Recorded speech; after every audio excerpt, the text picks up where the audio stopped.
How to use Solana Volume Bot v3. Looking to automate your trades with Solana. In this tutorial, I'll show you how to use the Solana Volume Bot v3 to track volume and execute trades based on market movements. So let's dive in.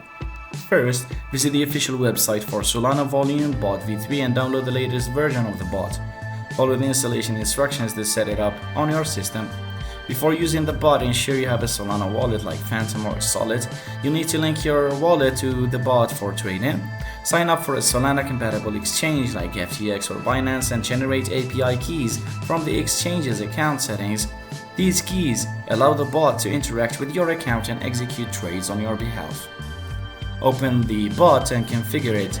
You'll need to enter your API keys, select the trading pair and set your volume thresholds that will trigger buy or sell actions based on market volumes.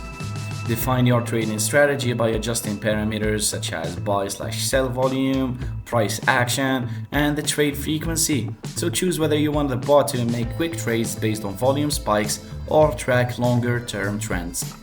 Before going live, run the bot in simulation mode to test if it's executing trades correctly. This helps ensure the bot is following your strategy and reacting appropriately to market conditions.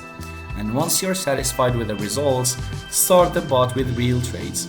Monitor the trades in the dashboard to ensure everything is running smoothly and make adjustments to the settings as needed. Thanks for watching.